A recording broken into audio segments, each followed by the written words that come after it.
that Bill Clinton flew plane without Secret Service a few times, and while young stewardesses were dressed up as candy stripers.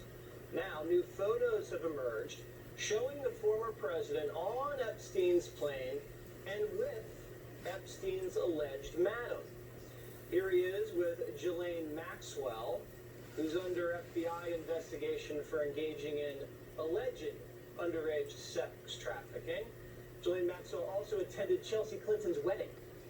And also, not on the plane, but here is Clinton with Shantae Davies, Epstein's former masseuse, who has accused Epstein of raping her. Here with reaction, the host of Crime Stories with Nancy Grace, coming soon to Fox Nation. Nancy Grace, so Nancy, we're not convicting the former president right now.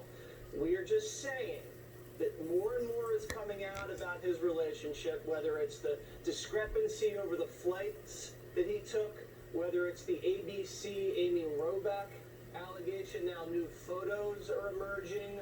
What kind of pattern are you seeing here?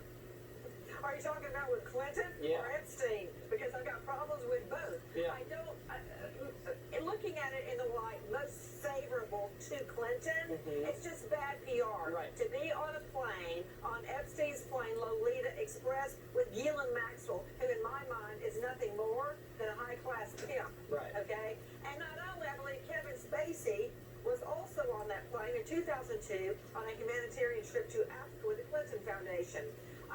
Does that mean Clinton did anything wrong? No, it doesn't. Is it a horrible PR nightmare? Yes, it is. I'm more concerned about Epstein than I am the Clinton right now. So as far as I know, Clinton's not connected with a dead body yet. Okay. And one of the things we showed you was the picture of Bill Clinton posing with one of Epstein's very young-looking masseuses. Shantae Davis, yes. Right. And one of the sick ways that he would get these girls was promising them cash for massages. The massages turned into other things. ABC aired the other night some interviews with some former massages of Epstein. Here's that. We got approached by one of our fellow friends. She knew a guy in Palm Beach that we could give massages to, and we could make $200. When he came in, I had to take my bra off and my pants off, and I was allowed to stand there in my underwear. He tried, like, pushing my panties to the side. When he tried to do that, I backed up and I went like this, and I was like, whoa. I mean, the guy's just a predator, and more women are coming out day after day.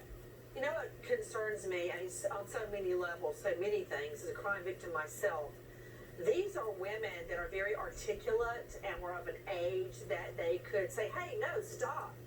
A lot of the alleged victims are underage. I've dealt with a lot of child molestation, Jesse, and those children never, ever get over what happened. They may go on in life, but it forever taints the rest of their life. And at this level, with this many alleged victims, these are the ones that can articulate what happened. How many are there out there that haven't come forward yet?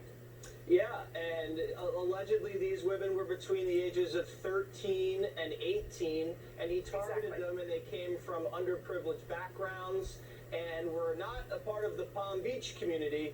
They were from outside that community in the county. Well, I guess not. Let's just say they're not having lunch over at Mar-a-Lago. No. That's not happening. No. But that's not unusual, Jesse, as you well know from covering all of this. Very often predators like Epstein instinctively, I don't know that they really think it out, but they instinctively prey on people that are weak. They pick the weakest gazelle in the pack and go after it. Right, because they would never be able to hire a lawyer, and no one would ever believe them, and they'd get crushed in court. Now, we also have new images from the cell where Jeffrey Epstein allegedly committed suicide. I believe 60 Minutes ran some of those images. Interesting, a lot of material in there, a lot of I got a lot of problems. and things like that. They neatly stacked pill bottles on the side near the bed. Like, why would he be having access to all those pills if he was suicidal? Why give him all the access to all the sheets? It doesn't make a lot of sense.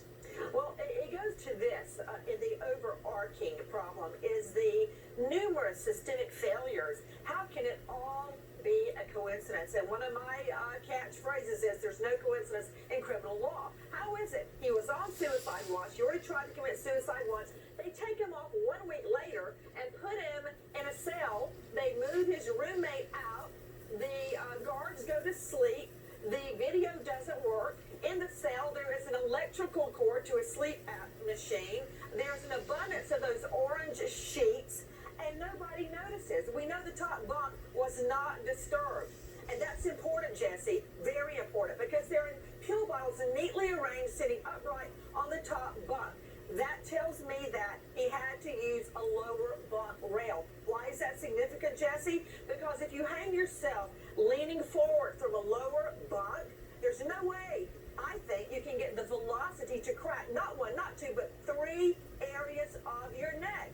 I've prosecuted and investigated literally thousands of homicide by asphyxiation, suicide, to determine the difference, the assessment and method of homicide and suicide. I've never seen a suicide with 3 snaps in the neck from low velocity, like Robin Williams.